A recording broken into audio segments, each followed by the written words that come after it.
Assalamualaikum warahmatullahi wabarakatuh.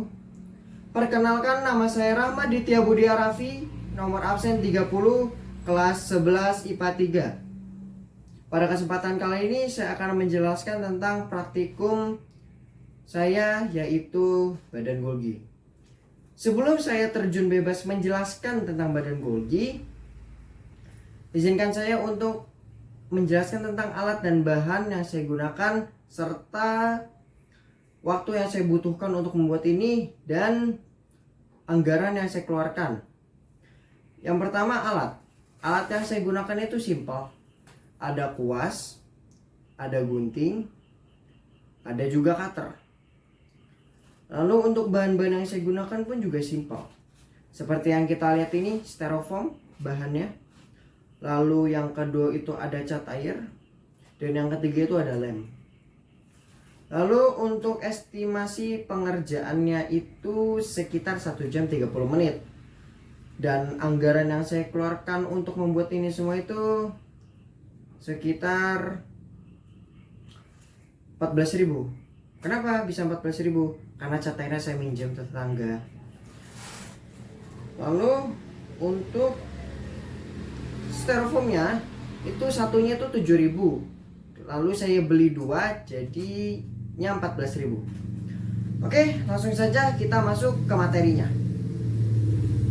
Badan Golgi. Apa sih badan Golgi itu? Badan Golgi merupakan suatu organel sistem endomembran yang berfungsi sebagai sekresi sel. Badan Golgi itu ditemukan oleh seorang sitologis asal Italia yang bernama Camillo Golgi pada tahun 1898. Camillo Golgi menemukan badan Golgi pada sel saraf seekor burung hantu. Pada zaman tersebut, mikroskop cahaya itu sudah lumayan maju. Oleh karena itu, Camillo Golgi bisa melihat badan Golgi ini dengan mikroskop cahaya pada zaman itu. Lanjut, badan Golgi disebut juga sebagai dictyosom, atau bahasa Inggrisnya itu apparatus Golgi. Lalu kita bahas tentang strukturnya. Badan Golgi itu memiliki 4 struktur. Struktur yang pertama adalah sisterna. Kalau mau tahu sisterna yang mana? Sisterna itu yang bentuknya kayak pisang atau hotdog, yang warnanya pink terus ada biru-birunya yang saya gambar ini. Oke. Lalu yang kedua ada vesikula. Vesikula itu bulat-bulatan yang besar yang saya gambar ini, yang ada 4 di pojok-pojokannya. Ini vesikula. Lalu yang ketiga itu ada tubulus. Tubulus itu yang mana? Tubulus itu yang kecil di sini ada. Lalu yang keempat apa? Keempat adalah vakuola badan Golgi. Vakuola badan Golgi itu yang ini. Oke, kita bahas satu persatu. Sisterna. Sisterna itu bagaikan perutnya badan Golgi. Dia mencerna dan lalu mengenzimifikasi berbagai protein-protein yang telah ia terima. Seperti dia menerima dari ribosom yang ada di retikulum endoplasma. Ukurannya itu sekitar 0,5 mikrometer hingga 1 mikrometer. Lalu kita bahas tentang vesikula. Vesikula itu bentuknya lingkaran bulat-bulat yang ada isinya.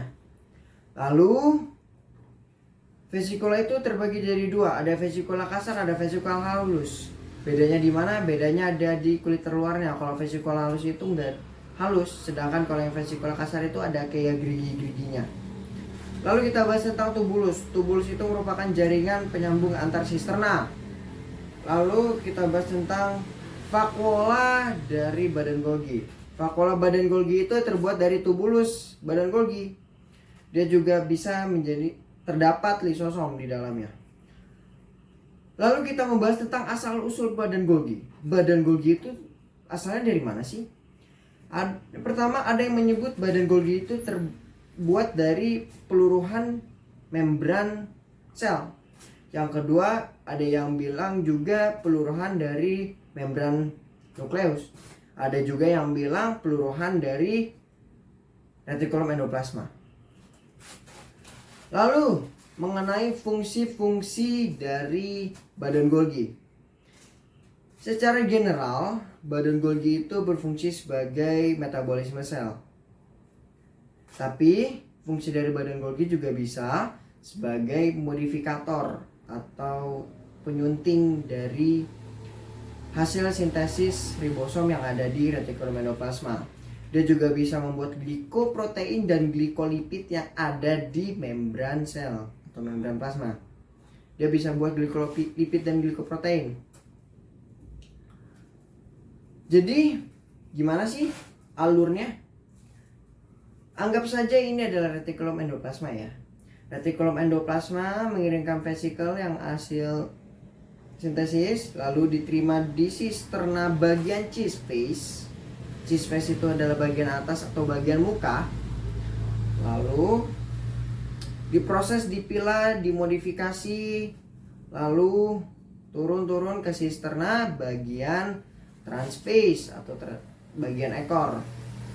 Lalu di sini nanti akan dibuat vesikula sekretory. Nanti hasil-hasilnya itu akan dikirim entah ke intraseluler maupun ekstraseluler. Jadi di dalam badan Golgi itu bisa melakukan memberi lokasi GPS kepada protein. Ini proteinnya mau dikirim kemana? Ini di badan Golgi.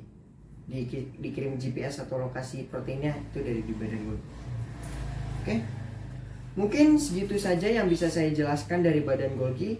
Kurang lebihnya mohon maaf, karena kesempurnaan hanyalah milik Allah Subhanahu wa Ta'ala. Kalau kesempurnaan cinta itu lagunya Rizky Febian. Sekian dari saya pamit undur diri. Wassalamualaikum warahmatullahi wabarakatuh.